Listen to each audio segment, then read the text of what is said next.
प्रिय विद्यार्थियों, जैसा कि आज 5 जनवरी हो चुकी, कम से कम आज मैं आपको अपने सेशन के माध्यम से एक जीवन परिचय महादेवी वर्मा, जो काव्य क्षेत्र की कवित्री हैं, ऐसे महादेवी वर्मा के जीवन परिचय को लेकर के आप जरूर पढ़ें।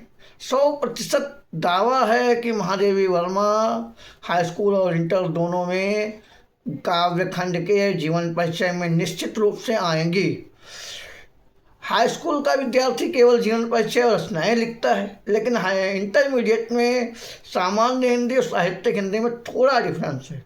सामान्य हिंदी में जीवन परिचय पूछ लेता है, साहित्यिक हिंदी में साहित्यिक परिचय पूछ लेता है। तो हम तो सलाह यही देंगे कि जीवन परिचय का छोटा सा रूप 4-5 लाइनों में आप दें, उसके बाद आप उनके साहित्यिक अवदान को दें, फिर आप रचनाएं लिखें। विद्यार्थी बहुत हाई स्कूल में एक रचना पूछी जाती है, और हाई स्कूल का भी जीवन परिचय 5 नंबर का है, इंटरमीडिएट का भी जीवन परिचय 5 नंबर का है। दोनों के लिए बहुत महत्वपूर्ण है, दोनों को पढ़ना चाहिए। और आज जो महादेवी वर्मा का जीवन परिचय आज हम आपके साथ लेकर के उपस्थित हैं, उसका समीक्षात्मक मूल्यांकन आप जरूर पढ़ें, क्योंकि सबसे पहले विद्यार्थी को क्या करना चाहिए, एक डायग्राम बनाना चाहिए। समीक्षात्मक मूल्यांकन या कवि का या कवित्री का जीवन परिचय एक नज़र में, यदि आप ये चीज़ पहले अपने उसमें डाल देते हैं तो वो अपने आप अच्छा लगने लगता है। जैसे नाम क्या है, महादेवी वर्मा है। जन्म कब हुआ, 24 मार्च 1907 ईस्वी को हुआ। जन्म स्थान क्या है, फर्रुखाबाद उत्तर प्रदेश में जन्म हुआ। पिता का नाम गोविंद प्रसाद वर्मा था, माता का नाम हेमरानी था। मृत्यु 11 सितंबर 87 को हुई। भाषा शुद्ध खड़ी बोली, शैली भावनात्मक प्रतीकात्मक गीत शैली। साहित्य में स्थान छायावाद की प्रतिनिधि कवित्री रही। आधुनिक मीरा, उपाधि के बारे में आप इसको लिखेंगे। उपाधि आधुनिक मीरा, विरह की देवी, करुणा की देवी, वेदना की देवी, इन उपाधियों के नाम से इन्हें जाना जाता है। और पुरस्कार आप सबसे महत्वपूर्ण लिख सकते हैं, ज्ञानपीठ 1982 यामा। ये बहुत महत्वपूर्ण, अगर आप एक नज़र में डाल देंगे तो आपके लिए अच्छा हो जाएगा। लिखा तो रचनाएं इन्होंने बहुत, लेकिन जब आप एक नज़र में कवि का परिचय अपने समीक्षात्मक रूप में डालें तो उसमें आप इस चीज़ को ऐड कर दें और इससे आपका कहीं लाभ होगा। फिर आप हेडिंग डालेंगे जीवन परिचय, और जब आप जीवन परिचय की हेडिंग डालेंगे तो आप क्या लिखेंगे, छायावाद की प्रतिनिधि कवित्री, आधुनिक युग की मीरा, वेदना की देवी, करुणा की स्वर। महादेवी वर्मा का जन्म 24 मार्च 1907 ईस्वी को उत्तर प्रदेश राज्य के फर्रुखाबाद जिले के एक प्रतिष्ठित परिवार में होलिका दहन के पुण्य पर्व पर हुआ था। और एक चीज़ बताएं, इनका जो जन्म हुआ था होलिका दहन के दिन हुआ था, और इनके पिता का नाम गोविंद प्रसाद वर्मा था, जो एक प्रतिष्ठित कवि थे। इनको जो कविता का गुण मिला, कवित्री होने का गौरव मिला, ये अपने पिता से इन्होंने प्राप्त किया था। इनके पिता पहले ही कवि थे, इस कारण इन्हें एक विरासत के रूप में कवि होने का दायित्व मिल गया, सौंदर्य मिल गया, बोध मिल गया, मार्ग मिल गया। और इनकी माता हेमरानी भी कवित्री थी। माता पिता दोनों कवित्री थे, तो इसका स्वाभाविक है कि माता पिता के गुणों का कुछ ना कुछ अंश उनकी बेटी में जाना स्वाभाविक था। तो वही गुण छायावाद की कवित्री के रूप में प्रस्फुटित हुए, वही जो भाव हैं वो छायावाद की कवित्री के रूप में प्रस्फुटित हुए और आगे बढ़ाने में योगदान दिए। और इनके नाना ब्रज भाषा के अच्छे कवि थे। इनके नाना जो थे वह भी ब्रज भाषा के अच्छे कवि थे। इन सबके गुणों का बालिका पर बहुत बड़ा प्रभाव पड़ा। 9 वर्ष की अल्पायु में इनका विवाह हो गया। देखा जाए 97 लगभग 96 में 1896 में 1907 लगभग 1916 ईस्वी में इनका विवाह भी हो गया था। और विवाह हो गया। इनका विवाह श्री रूप नारायण वर्मा से हो गया। पति का नाम जो था रूप नारायण वर्मा, पति का नाम रूप नारायण वर्मा। इनका वैवाहिक जीवन सुखमय नहीं रहा। इसी बीच इनकी माता जी की भी मृत्यु हो जाती है। माता जी की भी मृत्यु, उन्होंने अपना अध्ययन पुनः आरंभ किया और बाद में इन्होंने अपना जो अध्ययन अध्यापन शिक्षण कार्य है, शिक्षा अर्जित करने का कार्य है, इन्होंने फिर से प्रारंभ किया, जो विवाहोपरांत छूट गया। विवाह के बाद अध्ययन इनका सारा छूट गया। इन्होंने मैट्रिक से लेकर एमए तक की परीक्षाएं प्रथम श्रेणी में उत्तीर्ण की और एमए तक की जो शिक्षा अर्जित की हाई स्कूल से लगा करके सब प्रथम श्रेणी में अर्जित की। ये बहुत समय तक प्रयाग महिला विद्यापीठ की प्राचार्य रही।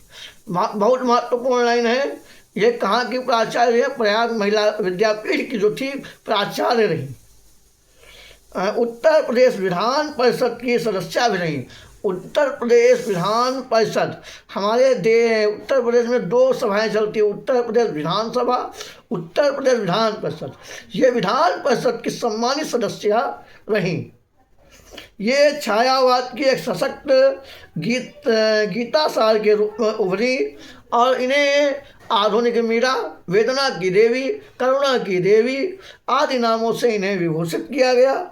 इनकी हार्दिक वेदना और निरीह स्नेह जीवों पर वर्षा, इनकी काव्यात्मक और गद्यात्मक उपलब्धियों के चलते भारत सरकार द्वारा पद्म भूषण की उपाधि से सम्मानित किया गया। इनको यामा पर तो पुरस्कार मिला ही, यामा पर पुरस्कार के साथ साथ इन्हें जो है भारत सरकार ने पद्म विभूषण की उपाधि से अर्जित किया, सम्मानित किया। साहित्य के क्षेत्र में मिलने वाले शेक्सपियर और मंगला प्रसाद पुरस्कार, इन्हें भारत भूषण, शेक्सपियर पुरस्कार, मंगलाचरण पुरस्कार से भी सम्मानित किया गया। 83 में इन्हें भारत सरकार द्वारा भारत भारती पुरस्कार भी सम्मानित किया गया। 1983 ईस्वी में इन्हें भारत सरकार ने भारत भारती पुरस्कार दे करके भी सम्मानित किया और भारत सरकार द्वारा पुरस्कार इन्हें जो 82 का ज्ञानपीठ है यह भी यामा पर मिला। 11 सितंबर 87 को इनका स्वर्गवास हो गया।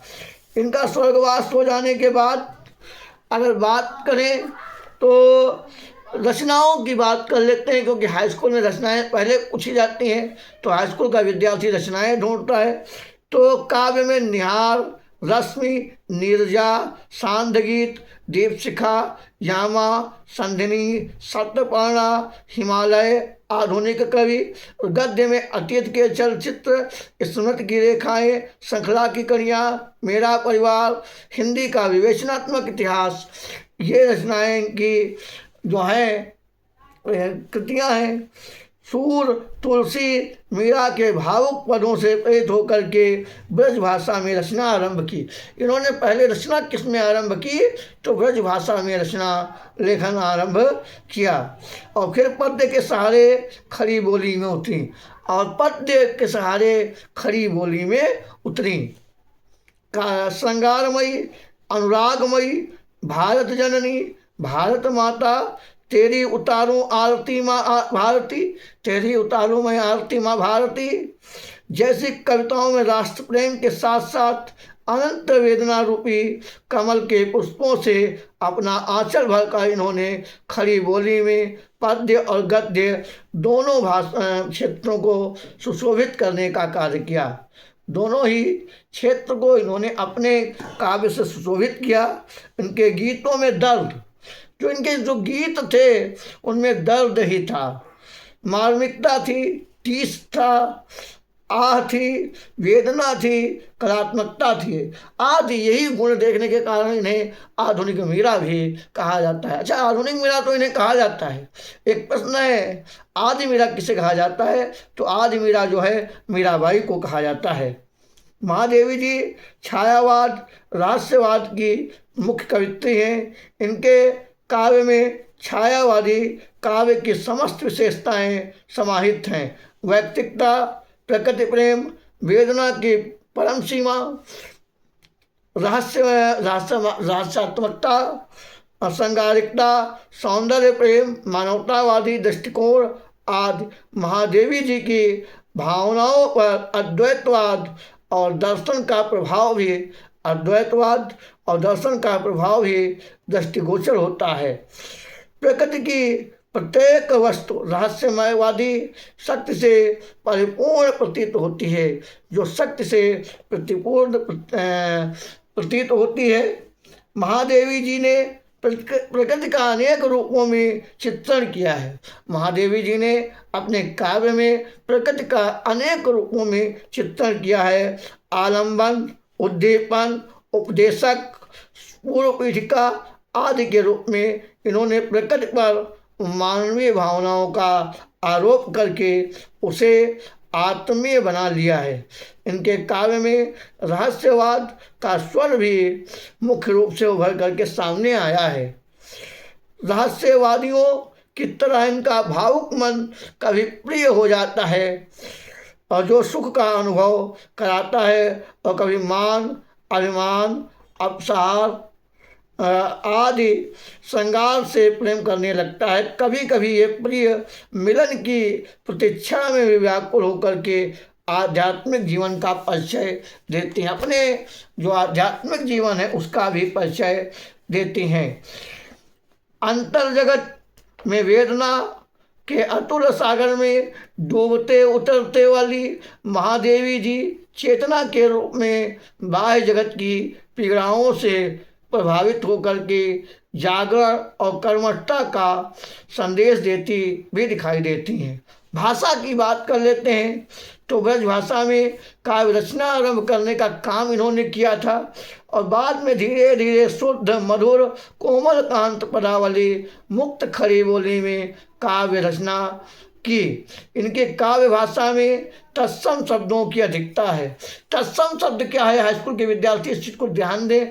वे शब्द जो संस्कृत निष्ठ होते हैं, जो हम अपनी बोलचाल की भाषा में प्रयोग नहीं करते हैं, वे तत्सम शब्द कहलाते हैं। तद्भव शब्द वे होते हैं जिन्हें हम बोलचाल की भाषा में प्रयुक्त करते हैं और अपने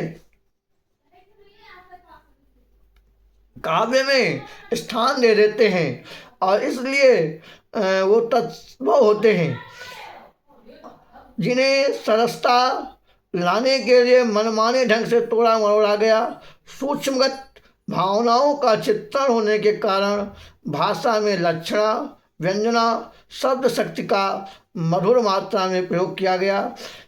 गांभीर्य उत्पन्न हुआ। इनके काव्य में गंभीरता देखने को मिलती है। शब्द संयोजन, गहन शब्द अध्ययन और माधुर्य इनकी भाषा की विशेषता है। शैली की बात करें, भाषा जो होती है, भाषा के बाद शैली बहुत इम्पोर्टेंट होती है। सुंदर प्रयोग महादेवी ने किया है। काव्य में बदली, सांध्यगान, दीप, सजल नयन, रात्रि गगन, जलधारा, पंकज, ज्वाला, अंधकार, किरण, विद्युत प्रकाश आदि इनके द्वारा प्रयुक्त मुख्य प्रतीक हैं। इन्होंने पारस्परिक नवीन उपमानों को अपने काव्य में स्थान दिया है। हिंदी साहित्य में स्थान की बात करने अंतिम पॉइंट महत्वपूर्ण है। महादेवी छायावाद की महान कवित्री हैं। आधुनिक मीरा के नाम से जानी जाती हैं। इनके स्वर पे, इनके अधरों पे वाग्देवी का वरदान है। इन्होंने कलात्मक और मधुर गीत संगीत से इसे आलोकित करने का कार्य किया है। और आपको चलते चलते बताएं, क्योंकि इनका जीवन परिचय हाई स्कूल इंटर दोनों को पढ़ के जाना है, महत्वपूर्ण है। 2026 की परीक्षा में यही जीवन परिचय आएगा, 100% आएगा। जिस समय आपके हाथ में पेपर होगा उस समय भी आप यही कहेंगे, कहीं कह रहे थे कि सही बात है। और 18 फरवरी दूर नहीं है। इस लक्ष्य को हासिल करने के लिए मेरे साथ जुट जाइए। पार्थिव हिंदी पॉइंट पर अपना सब्सक्राइब कर लीजिए और पुराने जो वीडियोज हैं उनको भी आप देख डालिए, क्योंकि पुराने में मैंने बहुत सी चीज़ें पढ़ा रखी हैं और बहुत सी चीज़ें पढ़ानी हैं। और हो सकता है रात्रि काल तक मैं आपके साथ कुछ ना कुछ बहुत अच्छा लेकर के उपस्थित हूँ। और अपना प्यार दुलार आशीर्वाद इसी तरह बनाए रखें। जय हिंद, जय भारती, जय हिंदी।